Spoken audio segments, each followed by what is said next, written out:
ఈరోజు తెలంగాణ మాజీ ముఖ్యమంత్రి శ్రీ పెద్దలు గౌరవనీయులు శ్రీ కేసీఆర్ గారిని కలిసినందుకు చాలా ఆనందంగా ఉంది.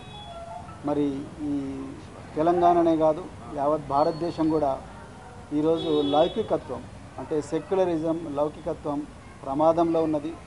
మరి భారతీయ జనతా పార్టీ చాలా పెద్ద ఎత్తున కుట్రలు చేస్తూ ఉన్నది దేశాన్ని చిన్నభిన్నం చేయడం కోసం. మరి పూర్తిగా రాజ్యాంగాన్ని రద్దు చేయాలనే కుట్ర చేస్తూ ఉన్నారు. సో ఆ పరిస్థితుల్లో మరి సెక్యులర్ పార్టీ అయినా మరి సెక్యులర్ భావాలు కలిగి సెక్యులరిజాన్ని నిరంతరం కాపాడిన మరి భారతీయ రాష్ట్ర సమితి అదేవిధంగా పెద్దలు కేసీఆర్ గారు వారు మరి నేను బైంజీ మాయావతి గారి ఆశీస్సులతో మరి వారిని కూడా కలవడం జరిగింది.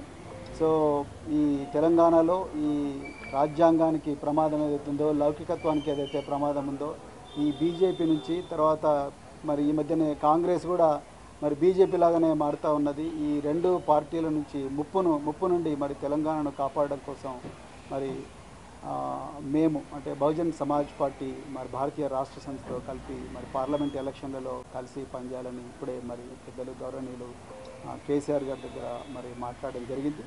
మరి తప్పకుండా మరి ఇంతకుముందు మీరు అన్నట్టుగా సీట్ల సర్దుబాటు విషయం ఏదైతే ఉందో ఈ షీట్ షేరింగ్ విషయం అయితే మళ్ళీ మేము మా అధిష్టానానికి నివేదిస్తాం. అదేవిధంగా మరి మన మాజీ ముఖ్యమంత్రి గారు తప్పకుండా బైంజీ గారితో కూడా మాట్లాడతారు. సో దాని తర్వాత మరి ఇరు పార్టీలు ఒక నిర్ణయానికి వచ్చి తర్వాత తప్పకుండా మీకు ఒక గుడ్ న్యూస్ ఇస్తాం. బట్ తప్పకుండా తెలంగాణలో ఈ స్నేహం అనేది తప్పకుండా తెలంగాణ ప్రజల జీవితాలను మారుస్తుంది. తెలంగాణ ప్రజల విలువలను ఏదైతే గంగా జమున తహజీబ్ అని అంటున్నామో ఆ విలువలను ఆ సంస్కృతిని తప్పకుండా కాపాడుతుంది. బహుజన వర్గాలందరి జీవితాలు బాగుపడతాయి. ఇలా నిరుద్యోగులు సంతోషంగా లేరు. సో పట్టుమని 4 నెలలు కాలేదు ఇప్పటికీ మళ్ళీ నిరుద్యోగులు రోడ్ల మీదకి వచ్చే పరిస్థితి. అదేవిధంగా పెద్ద ఎత్తున ఈ లౌకికత్వానికి తూట్లు పొడిచే సంస్కృతి అనేది మరి తెలంగాణలో వస్తూ ఉన్నది. అందుకొరకే ఈ స్నేహం అనేది ఈ ఐకమత్యం అనేది రాబోయే రోజుల్లో తెలంగాణ సమాజాన్ని చాలా గొప్పగా మార్చబోతున్నది. సో చాలా చాలా ఆనందంగా ఉంది అలా మరి ఈ విషయం మీతో మాట్లాడుతున్నందుకు.